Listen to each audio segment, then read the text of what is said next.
Hi, this is Karthik from Cyber Academy. இந்த வீடியோவில் 12th Chemistry Unit 1 மெட்டலஜியோட book back and புக்கினோட question answers நம்ம மார்க் பண்ண போகிறோம். ஸோ எப்படிலாம் கொஸ்டின்ஸ் கேட்க முடியும் தான் பார்க்க போகிறோம். ஸோ ஃபஸ்ட் பேஜ் மெட்டலஜியோட ஃபஸ்ட் பேஜில் நமக்கு என்னென்ன கொஸ்டின்ஸ் கேட்க வாய்ப்புகள் இருக்குது அப்படின்னு பார்த்தீங்கன்னா, ஃபஸ்ட் கொஸ்டின் இது வந்து book back difference between mineral and ஓர்னு இருக்கும். இதை ரெண்டு காலமாக பிரிச்சுக்கோங்க. ஃபஸ்ட் காலம் வந்து மினரல், செகண்ட் காலம் ஓர்.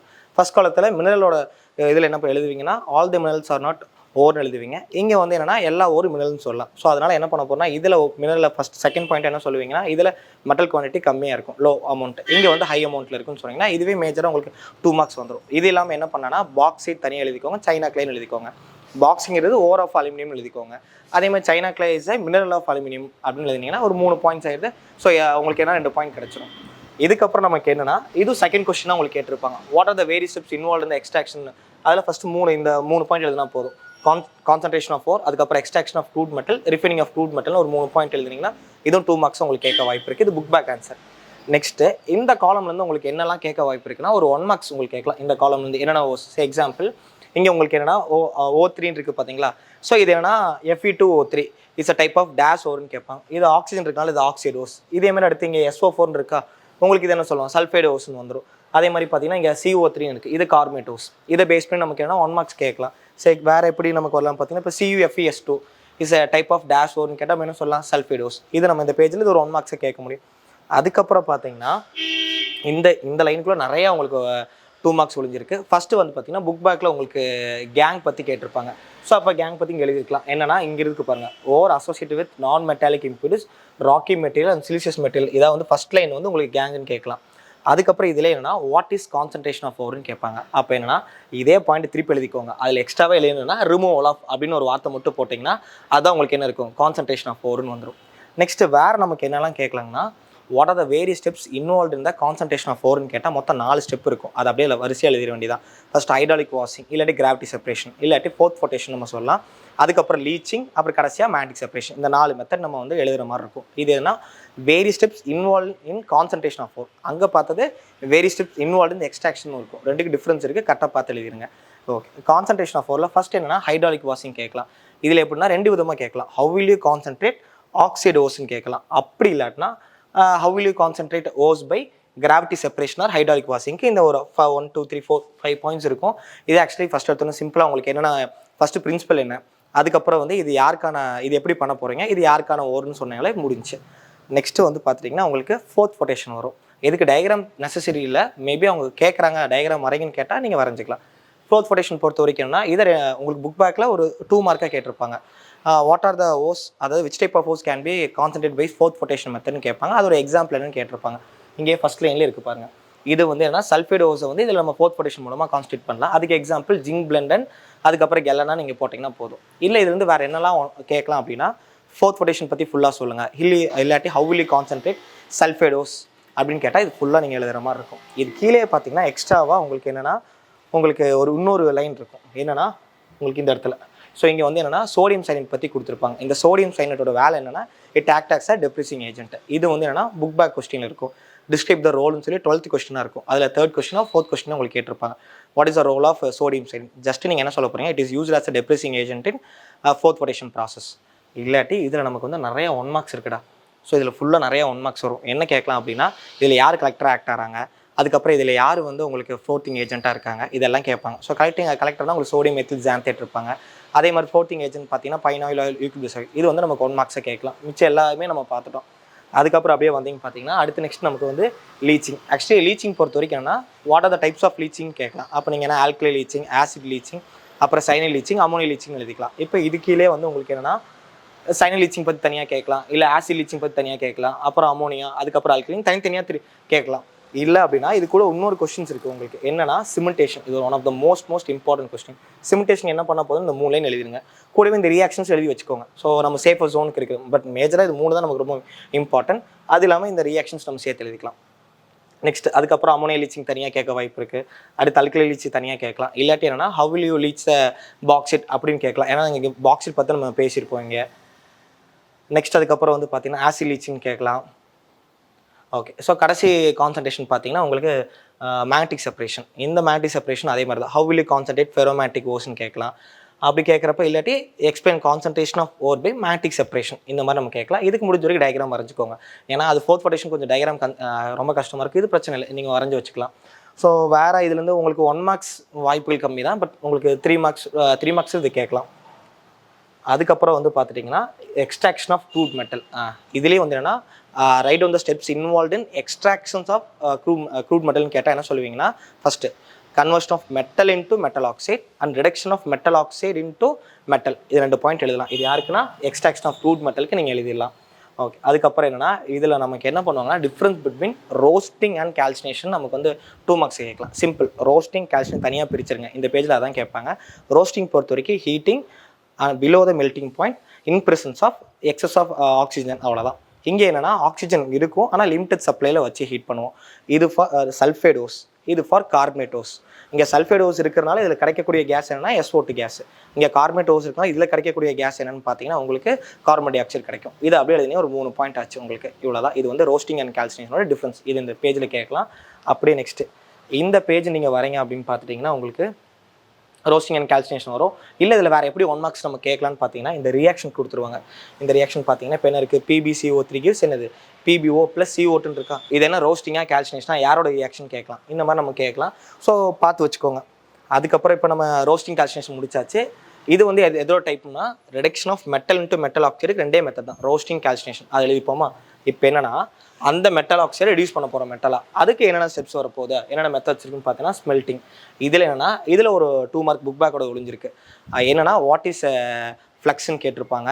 அதுமாதிரி ஃப்ளக்ஸோட எக்ஸாம்பிள் என்னன்னு கேட்டிருப்பாங்க. அதுக்கு என்ன பண்ணுவீங்கன்னா ஃப்ளக்ஸ் இங்கே இருக்குது பாருங்கள் உங்களுக்கு. ஃப்ளக்ஸுங்கிறது ஒரு கெமிக்கல் சப்ஸ்டன்ஸ். இது என்ன பண்ணுவோம்னா நம்ம கேங்கோட ஆட் பண்ணுறப்ப இது ஒரு ஸ்லாக் ஃபார்ம் பண்ணும். இவ்வளோ தான். இதுக்கு எக்ஸாம்பிள்னு கேட்குறப்ப இந்த ஒரு எக்ஸாம்பிள் எழுதிக்கலாம். இந்த லைன் இருக்குது பாருங்கள், இது அப்படியே நீங்கள் எழுதிக்கலாம். இதுக்குள்ளே 2 மார்க் ஒழிஞ்சிருக்கு. ஃபஸ்ட்டு 2 மார்க் என்ன கேட்கலான்னு பார்த்தீங்கன்னா வாட் இஸ் ஃப்ளக்ஸ்ன்னு கேட்டால் இந்த ஃபஸ்ட் ஒரு லைன் ஜஸ்ட் ஃப்ளக்ஸுக்கு இந்த ரியாக்ஷன் சொல்லிடுங்க.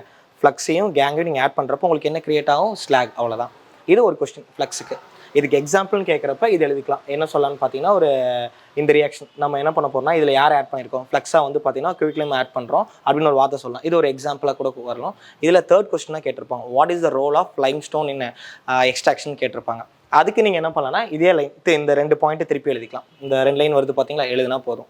இதான் உங்களுக்கு புக் பேக்கோட கொஸ்டின் வந்துடுது. நெக்ஸ்ட் அதுக்கப்புறம் வந்து பார்த்துட்டிங்கன்னா உங்களுக்கு இதில் அவ்வளோதான்டா உங்களுக்கு. அப்புறம் நெக்ஸ்ட் இங்கே வந்து பார்த்துட்டிங்கன்னா உங்களுக்கு இந்த இடத்துல ஒரு 2 லைன் இருக்குது. இதில் ஒரு கொஸ்டின் இருக்குது. என்ன கொஸ்டின்னா பிளிஸ்டர் காப்பர் நம்ம கேட்பாங்க. What is blister copper, how it is அப்படின்னு கேட்பாங்க. பிளிஸ்டர் காப்பர் வந்து ஒரு இம்பியூர் காப்பர், அவ்வளோதான். இது எதனால் வருது அப்படின்னா due to appearance of evolution of SO2 gas, அவ்வளோதான். இது எதனால் வருதுன்னா SO2 கேஸ் வெளியே வரனால வருது. எந்த ப்ராசஸ் நடக்கும் பார்த்தீங்கன்னா பெஸ்மரைசேஷன், அதாவது காப்பர் எக்ஸ்ட்ராக்ஷனில் நடக்கும். அது அப்படியே இங்கே எழுதிக்கலாம். நான் சொல்ல நீங்கள் ஒரு புக் வச்சு அப்படி நோட் பண்ணிட்டீங்கன்னா உங்களுக்கு கொஞ்சம் ஈஸியாக இருக்கும். அதுக்கப்புறம் என்ன பார்த்தீங்கன்னா இப்போ இது வந்து reduction method. Reduction by carbon இருக்கும், அதுக்கப்புறம் ரிடக்ஷன் பை ஹைட்ரஜன் இருக்கும். இதெல்லாம் சம்டைம்ஸ் 2 மார்க்ஸில் கேட்பாங்க. இப்போ இந்த ரிடக்ஷன் பை மெட்டல் இருக்கா, இதுக்கு இன்னொரு பேர் இருக்குது, அலுமினோதெர்மிக் ப்ராசஸ்ன்னு கேட்பாங்க. இல்லை how will you reduce chromic oxide by aluminothermic ப்ராசஸ்ன்னு கேட்கலாம். இதுக்கு நீங்கள் ஃபுல்லாக இங்கிருந்து அன்டில் இந்த ரியாக்ஷன் முடியுது பாருங்கள், இது வரைக்கும் நீங்கள் எழுதணும். இது வரைக்கும் நீங்கள் எழுதுகிற மாதிரி இருக்கும். நெக்ஸ்ட் அதுக்கப்புறம் பார்த்தீங்கன்னா ஆட்டோடிக்ஷன் கேட்பாங்க. இது எப்படின்னா எப்படி சில சம்டைம்ஸ் எப்படி கேட்பாங்கன்னா ரெடியூசிங் ஏஜென்ட் இல்லாமல் யாரை ரெடியூஸ் பண்ண முடியும்னு கேட்கலாம். அப்படி இல்லைன்னா ஆட்டோடிக்ஷன் பற்றி கேட்கலாம். அப்போ இந்த ரியாக்ஷன் எழுதி இது ஃபுல்லாக சொல்லணும், அவ்வளோ. அதுக்கப்புறம் பார்த்தீங்கன்னா தெர்மோடைனமிக் பிரின்சிபல் ஆஃப் மெட்டலர்ஜி. இது உங்கள் புக் பேக் கொஸ்டின் தான் வரும். இதில் சிம்பிள் ஒரு 4 லைன் நான் சொல்கிறது மட்டும் எழுதிக்கோங்க. அதாவது என்னன்னா ஒரு ரியாக்ஷன் ஸ்பான்டேனியஸாக இருக்குன்னா ஜிப்ஸ் ஃப்ரீ எனர்ஜி வந்து என்னவாக இருக்குன்னா உங்களுக்கு நெகட்டிவாக இருக்கணும். அப்போ நம்ம இங்கே ரெடியூசிங் ஏஜென்ட் எப்படி சூஸ் பண்ணோம் அப்படின்னா அதோட ஜிப்ஸ் ஃப்ரீ எனர்ஜி என்னவாக இருக்கும்னா நெகட்டிவாக இருக்க மாதிரி நம்ம சூஸ் பண்ணணும். இவ்வளோ தான் அந்த தெர்மோடைனமிக் பிரின்சிபல் ஆஃப் மெட்டலர்ஜிக்கு எழுதுவீங்க. அதுக்கப்புறம் அப்படியே வந்தீங்கன்னா இது கீழே வந்து உங்களுக்கு பார்த்துட்டிங்கன்னா இங்கே எலிங்கம் டயக்ராமோட கொஸ்டின் கேட்டிருப்பாங்கடா, நீங்கள் இருக்குது பாருங்கள். அதாவது graphical representation of variation of a standard Gibbs free energy of reaction for the formation of various metal oxide with temperature அப்படின்னு சொல்லி கடைசி 3 லைன் இருக்கும். அதாவது எங்கே இருக்குன்னா அப்சர்வேஷன் ஆஃப் எலிங்கம் டயக்ராம் மேலே பார்த்தீங்கன்னா இது கேட்கலாம் வாட் இஸ் எலிங்கம் டயக்ராம் கேட்கலாம். இந்த அப்சர்வேஷன் என்ன நிறைய பெரிய பாயிண்ட்டாக இருக்கும். அதை சிம்பிளாக கட் ஷார்ட் பண்ணி ஃபஸ்ட்டு சொல்லிக்கோங்க. எப்போவுமே பாசிட்டிவ் ஸ்லோப் தான் இருக்கும். நெகட்டிவ் ஸ்லோப் வந்து ஒரே ஒரு ஆளுக்கு மட்டும் தான் வரும், அது கார்பன் மோனாக்சைடு வரும் நம்ம சொல்லுவோம். இந்த செகண்ட் பாயிண்டில் கொடுத்துருப்பாங்க. ஓகேங்களா. அடுத்து 3வது பாயிண்ட் என்ன சொல்லுவாங்கன்னா உங்களுக்கு டெம்பரேச்சர் ரைஸ் ஆக டெல்ஜி வேல்யூ குறையுது. இதான் உங்களுக்கு 3 பாயிண்ட்டாக கொடுத்துருப்பாங்க. அடுத்த 4வது இந்த பாயிண்ட் உங்களுக்கு என்ன சொல்லியிருப்பாங்கன்னு பார்த்தீங்கன்னா சில இடத்துல வந்து பார்த்தீங்கன்னா ஸ்லோப் பார்த்தீங்கன்னா டக்குன்னு உடனே சேஞ்ச் ஆகிருக்கும். அதாவது மற்ற எல்லா கிராஃப் பார்க்குறப்போ உங்களுக்கு எப்படி இருக்குன்னு பார்த்துட்டிங்கன்னா பொறுமையாக உங்களுக்கு ஸ்லோப் சேஞ்ச் ஆகும். ஆனால் 2 பேர்த்துக்கு மட்டும் ஸ்லோப் வந்து எப்படின்னா உடனே டிராஸ்டிக்காக சேஞ்ச் ஆகிருக்குன்னு சொல்லியிருப்பாங்க. அதான் 4th பாயிண்ட்டாக கொடுத்துருப்பாங்க. அதை அப்படியே எழுதிக்கோங்க. நெக்ஸ்ட்டு இந்த கொஸ்டின் உங்களுக்கு என்ன இது எப்படி கேட்கலாம்னா observation from the Ellingham diagram என்னன்னு கேட்கலாம். அடுத்து அப்ளிகேஷன் ஆஃப் எலிங்கம் டயக்ராம்க்கு என்னன்னா நான் சொல்கிற பாயிண்ட்ஸில் எழுதிக்கோங்க. இது வந்து நிறையா கொடுத்துருப்பாங்க. சிம்பிள். இது எதுக்குன்னா ஒரு நல்ல ரெடியூசிங் ஏஜென்ட் சூஸ் பண்ணுறதுக்கு, அதே மாதிரி அது என்ன டெம்பரேச்சரில் வைக்கணும் அதெல்லாம் நம்ம சூஸ் பண்ணுறதுக்காக நம்ம எலிங்கம் டயக்ராம் போவோம். அதே மாதிரி இந்த எலிங்கம் டயக்ராம் அப்ளிகேஷன் என்னன்னா ஒரு இந்த கிராஃபை வச்சு அந்த கிராஃபில் பார்த்தீங்கன்னா அந்த கிராஃப் ப்ளாட் பண்ணுறப்ப கீழே இருக்கவன் அதாவது பிலோவில் இருக்கவன் எபோவில் இருக்கவங்கள ரெடியூஸ் பண்ண முடியும். அவ்வளோதான். இந்த ஸ்டோரி நீங்கள் எழுதினாலே உங்களுக்கு மேக்ஸிமம் உங்களுக்கு ஃபுல்லாக ஒரு 3 மார்க்ஸ் தான் அதை கேட்டிருப்பாங்க. அப்ளிகேஷன் முடிச்சிடுறீங்களா? நெக்ஸ்ட் அப்படியே வந்தீங்கன்னா கடைசி டாப்பிக்காக உங்களுக்கு லிமிடேஷன் ஆஃப் எலிங்கம் டயக்ராம் இருக்குது. இது ஃபுல்லாக அப்படியே எழுதணும். இது 3 மார்க்ஸ் உங்களுக்கு கேட்பாங்க. இது புக் பேக்கடா எலக்ட்ரோகெமிக்கல் பிரின்சிபல் ஆஃப் மெட்டலர்ஜின்னு கேட்டிருப்பாங்க. இதுக்கு நான் சொல்கிறது அப்படியே எழுதிக்கோங்க. என்ன ஆகும்னா ஃபஸ்ட்டு அதாவது reactive metal such as sodium potassium வந்து உன்னால் டேரெக்டாக ரெடியூஸ் பண்ண முடியாது. ஸோ இங்கே கொடுத்துருப்பாங்க உங்களுக்கு எங்கேன்னு பார்த்தீங்கன்னா இந்த லைனில் இருக்குது பாருங்கள். அதை நம்ம என்ன பண்ணுவோம்னா இந்த எலக்ட்ரோகெமிக்கல் பிரின்சிபல் வச்சு நம்ம என்ன பண்ண போகிறோம் ரெடியூஸ் பண்ண போகிறோம்னு சொல்ல போகிறோம். இது ஒரு பாயிண்ட் சொல்லிடுங்க. அதுக்கப்புறம் என்ன பண்ணுறேன் இது எழுதிக்கோங்க. ∆G0 is equal to minus NFE. இந்த இடத்துல E பாசிட்டிவாக இருந்தால் மட்டும்தான் உனக்கு என்ன ஆகும் மைனஸ் இன்ட்டு ப்ளஸ் பண்ணுறப்ப ப்ளஸ் மைனஸ் இன்ட்டு ப்ளஸ் பண்ணுறப்போ உங்களுக்கு என்ன ஆயிரும் மைனஸ் கிடைக்கும். ஸோ ∆G என்ன ஆயிரும் நெகட்டிவாக இருக்கும். அந்த ரியாக்ஷன் உங்களுக்கு என்ன இருக்கும் ஸ்பான்டேனியஸாக இருக்கும். ஸோ அப்போ தான் உங்களுக்கு என்ன அந்த ரிடக்ஷன் நடக்கும்னு நம்ம ஒரு வார்த்தை சொல்லிடுறோம். அவ்வளோதான் எலக்ட்ரோகெமிக்கல் பிரின்சிபல். கூட வேணால் இது எக்ஸ்ட்ராவாக எழுதிக்கோங்க. என்னன்னா ஒரு 2 பேர் இருக்காங்க. அதாவது ஹைலி ரியாக்டிவ் அதே மாதிரி பார்த்தீங்கன்னா லெஸ் ரியாக்டிவ். ஹைலி ரியாக்டிவ் மெட்டலாக உள்ளே ஆட் பண்ணுவீங்க சொல்யூஷனுக்குள்ளே. அது வந்து லெஸ் ரியாக்டிவ் இருந்தால் என்ன ஆயிரும்னா சொல்யூஷனுக்குள்ளே ஹைலி ரியாக்டிவ் போயிடுவாங்க. அதுக்கப்புறம் லெஸ் ரியாக்டிவ் மெட்டலாக மாறிடுவாங்கன்னு சொல்லி இந்த ரியாக்ஷன் எழுதுனீங்கன்னா போதும். இதான் எலக்ட்ரோகெமிக்கல் பிரின்சிபல் ஆஃப் மெட்டலர்ஜின்னு வரும் உங்களுக்கு. அதுக்கப்புறம் இதுவும் புக் பேக் கொஸ்டின் தான்டா. எப்படி கேட்டிருப்பாங்கன்னா எலக்ட்ரோகெமிக்கல் எக்ஸ்ட்ராக்ஷன் ஆஃப் அலுமினியம் சொல்லி கொடுத்துருப்பாங்க. இல்லை இது வேறு எப்படி கேட்கலாம் அப்படின்னா ஹால் எரால் ப்ராசஸ்ன்னு கேட்கலாம். ஸோ இது ஃபுல்லாகவே நீங்கள் இது எல்லாமே கம்ப்ளீட்டாக எழுதணும். இந்த 5 பாயிண்ட்ஸ் எழுதிட்டு அதுக்கப்புறம் இந்த ரியாக்ஷன் அன்டில் இது வரைக்கும் நீங்கள் எழுதணும். இது ஃபுல்லாகவே எழுதுனா எனக்கு தெரிஞ்ச ஒரு 3 மார்க்ஸ் ஆர் 5 மார்க்ஸில் கேட்கலாம்டா. அப்படியே வந்தீங்கன்னா ரிஃபைனிங் ப்ராசஸ். ஸோ ரிஃபைனிங் பொறுத்த வரைக்கும் என்னன்னா what are the types of refining கேட்கலாம். அதுக்கு எப்படி கேட்கலாம்னா டிஸ்டிலேஷன் மட்டும் தனியாக கேட்கலாம். இல்லை அப்படின்னா have will you refine low boiling volatile materials like zinc அப்படின்னு கேட்கலாம். நெக்ஸ்ட் அதே மாதிரி பார்த்தீங்கன்னா லிக்வேஷன் அதே தான். How will you refine the impurities with high melting point from metals having relative low melting points ன்னு கேட்கலாம். நெக்ஸ்ட் எலக்ட்ரோலைட்டிக் ரிஃபைனிங் அப்படின்னு கேட்டு வித் எக்ஸாம்பிள்னு சொல்லி உங்கள் புக் பேக்கில் இருக்கும். அதுக்கு நீங்கள் என்ன பண்ணால் போதும்னா இந்த ரியாக்ஷன் எடுத்துக்கோங்க. அதாவது இவர் அப்படியே எழுதிக்கோங்க. ஃபஸ்ட்டு கேத்தோடு யார் ஆனோடு யார் எலக்ட்ரோலைட் யாருன்னு சொல்லி இந்த ரியாக்ஷன் இதுலேருந்து இது வரைக்கும் எழுதினீங்கன்னா அவங்க கேட்ட மாதிரி electrolytic refining of electrolytic refining with எக்ஸாம்பிள்னு கேட்குறதுக்கு நீங்கள் சில்வர் வந்து நம்ம சொல்கிறோம். இதுவும் புக் பேக் தான். Zone refining one of the most important. இது ஃபுல்லாகவே நீங்கள் எழுதுகிற மாதிரி தான் இருக்கும் இந்த எல்லா கம்ப்ளீட் பாயிண்ட்டு. அதுக்கப்புறம் என்னன்னா இதில் வந்து ஒரு இதுவும் புக் பேக்கில் இருக்குது. என்னன்னா கண்டிஷன் ஃபார் இந்த வேப்பர் ஃபேஸ் ரிஃபைனிங் என்ன கண்டிஷன் கேட்டிருப்பாங்க. அதுக்கு இந்த லைன் எழுதணும். இல்லை என்னன்னா அந்த மெட்டல் வந்து ட்ரீட் பண்ணணும் சூட்டபிள் ரீஏஜன் அது வாலடைல் காம்பவுண்ட் ஃபார்ம் பண்ணணும். அந்த காம்பவுண்ட் திருப்பி டீகம்போஸ் ஆகி பியூர் மெட்டல் ஃபார்ம் பண்ணும். இந்த 2 பாயிண்ட் எழுதுவீங்க. இதுவும் புக் பேக் கொஸ்டின். அப்படிங்க வந்தீங்கன்னா இது டேரக்ட் கொஸ்டின் தான். மோன்ஸ் ப்ராசஸ் ஃபார் ரிஃபைனிங் நிக்கல் இது புக் பேக் கொஸ்டின் தான் உங்களுக்கு. இல்லை அப்படின்னா ஹவ் வில் யூ ரிஃபைன் நிக்கல்னு கேட்கலாம். அப்படியே மோன்ஸ் ப்ராசஸ்க்கு என்ன பண்ண போகிறீங்கன்னா இதிலிருந்து ஃபுல்லாகவே கம்ப்ளீட் அந்த ரியாக்ஷன் முடிகிற வரைக்கும்டா. நெக்ஸ்ட் அதுக்கப்புறம் பார்த்தீங்கன்னா வேன் ஆர்கல் மெத்தட் பொறுத்த வரைக்கும் இதுவும் என்னென்னா டேரெக்டாக how will you refine zirconium or டைட்டான்னு கேட்கலாம். அப்படி இல்லாட்டினா வேன் ஆர்கல் மெத்தட்னு கேட்கலாம். அப்போ இது ஃபுல்லாகவே நீங்கள் எழுதிருங்க.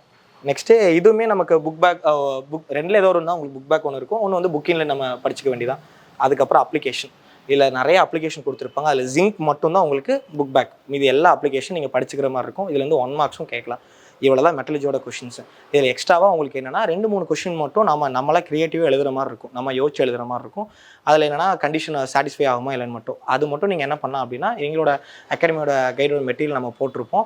இல்லாட்டி நீங்கள் இந்த மாதிரி ஒரு கைடு நீங்கள் ஆர்டர் பண்ணுற மூலமாக உங்களுக்கு அதை நீங்கள் படிச்சுக்கலாம். ஸோ கைடு ஆர்டர் பண்ண முடியாட்டியும் நீங்கள் என்ன பண்ணலாம்னா ஆல்ரெடி நிறைய பேர் ஆன்சர்ஸ் போட்டிருப்பாங்க. ஸோ அதை வச்சு நீங்கள் என்ன பண்ணிக்கிறீங்கன்னா நீங்கள் படிச்சுக்கலாம். ஸோ இல்லை எங்களோட கைடு நீங்கள் ஃபிசிக்ஸ் அண்ட் கெமிஸ்ட்ரி கைடு வாங்குறீங்க எனக்கு இவ்வளோத்தையும் மார்க் பண்ணி நான் ஃபுல்லாக படிக்கிறது கஷ்டமாக இருக்குது நான் எனக்கு ஒரு கைடு இருந்தால் ஈஸியாக இருக்குன்னு நினச்சாலும் நீங்கள் கைடு ஆர்டர் பண்ணிக்கலாம். ஸோ அதுக்கு எங்களோட நம்பர் கீழே தெரியுற நம்பர் கால் பண்ணிக்கோங்க.